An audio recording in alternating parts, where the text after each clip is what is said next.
Hey everyone, welcome to another episode of Scream Theory. So this video, I'm just going to very quickly go over proper breathing technique for heavy metal vocals, or any vocals for that matter. But it's super important for heavy metal vocals, especially with fry screaming, because we don't want to cause any unneeded stress to our vocal cords. And it is also important for stamina and endurance, being able to hold out screams for a long time, and just not constantly having to gasp for air in the middle of a song. Now, proper breathing technique is actually very simple. A lot of people just tend to overthink it, and I'm going to explain it using just a water bottle. But before I do that, we need to talk about the anatomy of breathing and the mechanics of breathing. So we have two muscle groups, the muscles that allow us to inhale and the muscles that allow us to exhale. Your primary muscle of inhalation is the diaphragm. It is a dome-shaped muscle that separates the thoracic cavity from the abdominal cavity, and when it contracts, it lowers, and this causes the lungs to expand and creates negative pressure that draws air into the lungs. The faster we contract the diaphragm, the quicker a breath that we can take and fill our lungs with air faster. And then the primary muscles of exhalation are going to be the abdominal muscles, the transverse abdominis, the rectus abdominis, and a little bit of the oblique muscles. The abdominal muscles do the opposite of the diaphragm. They decrease space in the thoracic cavity, causing the lungs to collapse and air to get pushed out. And then we have some accessory muscles of breathing, such as the internal and external intercostal muscles of the rib cage. These are tiny muscles, and they literally span from rib to rib. These muscles can contract in a way that causes the ribs to flare out to make extra space for the lungs when we're taking deep breaths. And they can also contract to bring the ribs in to help exhale to push more air out. So when people say push with the diaphragm, what they really mean is push with the abdominal muscles, because those are the ones that allow us to exhale. And we have a good deal of control over the abdominal muscles. We can contract them to generate just the right amount of force, to push out just the right amount of air, to complete whatever task we need to get done. Whether we're fry screaming, whether we're false chord screaming, whether we're singing with power, singing softly, belting, all of those tasks take a very specific amount of air moving through the larynx. And you can think of this as air pressure. The more we push, the more positive air pressure we generate in our lungs, the more air moves through the tube. So here's the water bottle, and I want you to imagine that this is a set of lungs. And here are my hands wrapped around it, and I want you to imagine that my fingers are the rib cage, and we have all those intercostal muscles between. And when we contract those muscles, when we push through our chest and our neck, well, we don't have a good control over those muscles. We can't contract them in such a fine, precise way to push out a very specific amount of air. And what usually ends up happening is most people just do this. They attempt to push out all the volume of air in their lungs at once, but they typically don't need that much air to sing or to perform a fry scream or a false chord scream.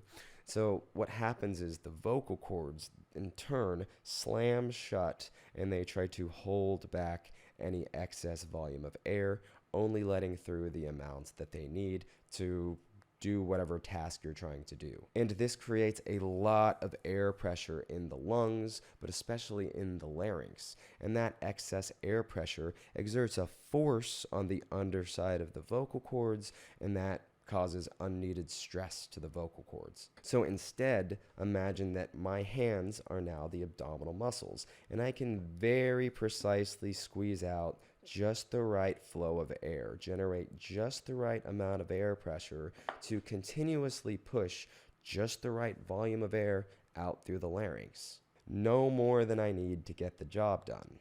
And by using the abdominal muscles to push out air, we can relax everything up here. We can relax the chest, but more importantly, we can relax the muscles in the larynx that would otherwise be causing the vocal cords to slam shut and hold back that excess air. And as I've talked about before, being relaxed, keeping your entire larynx relaxed, is very important for metal vocals. No one will ever tell you that they feel a great deal of tightness in their neck.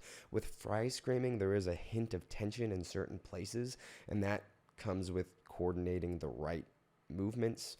With false chord screaming, you pretty much want to leave everything relaxed as much as possible.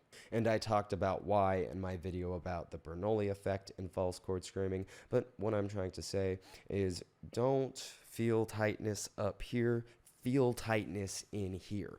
Push through here and leave all of this relaxed. In fact, proper breathing technique feels like you're holding out a plank. So exercising your abdominal muscles will have a huge carryover effect into your breathing technique. When you exercise a muscle, the first 2 weeks you don't actually gain a whole lot of strength in that muscle. There's not a lot of hypertrophy, but what is happening is you're establishing a better mind-muscle connection. And that literally gives you better control over a muscle. In fact, I do very vigorous ab exercises, and my problem is that sometimes I actually contract my abs too hard and they get kind of tight. The way that I help people get a feel for proper breathing technique is to take a really deep breath and then just let it go.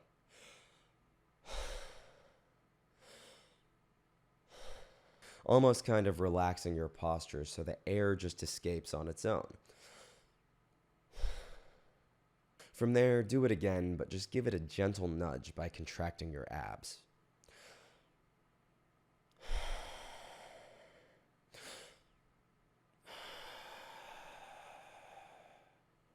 Another aspect to consider is with false chord screaming, you need to push quite a significant amount of air.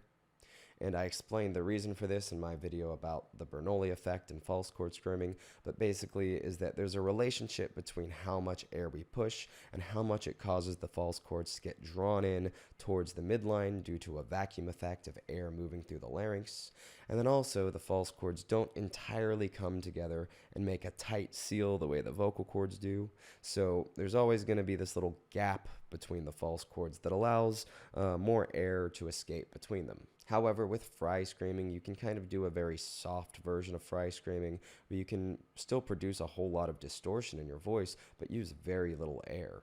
And even when you start pushing a lot more with fry screaming to make it louder and more powerful, I still feel like it takes significantly less air than when I do a false chord scream, and that is most likely due to the fact that the glottis, the space between the vocal cords, is able to come down to literally just 1 millimeter of space between the vocal cords, allowing very little air to escape between them. Another thing to consider is the volume of air a person can hold in their lungs.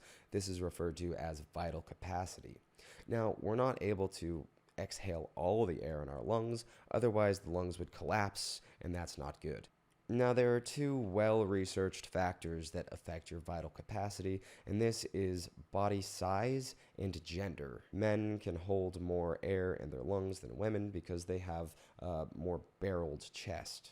But also height, body size. Taller people can hold more air in their lungs, and this makes it more challenging if you are not very tall. I'm not very tall, I'm 5'7". So being able to keep up with false chord vocalists who are like 6'2", 6'3", and able to scream non-stop for an entire set every single second of a song, just screaming hundreds of words a minute, that is very difficult for me. So in order for me to get a good one take of a song, I really have to practice the crap out of it for like a month. But that's just one of the things you gotta accept and really focus on your breathing technique. Otherwise, if you have this issue, if you're not very tall, then spend some time getting really good at fry screaming so that you can produce lots of scary, brutal noises, albeit at a much softer volume, without having to expend as much air. Now, if you find yourself getting really lightheaded when you practice, well, that is due to hyperventilation. Hyperventilation is caused by exhaling too much CO2.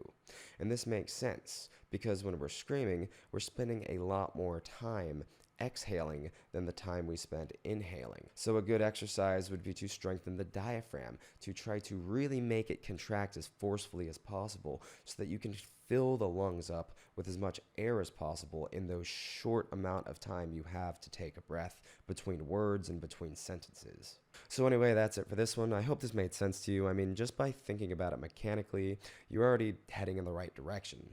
Just make sure to keep everything up here relaxed and only generate tension in your abs when you're exhaling and in your diaphragm when you're inhaling. The coordination element will come with practice. Even with contracting your abs, you may still be pushing too much air, so just try to fine tune it.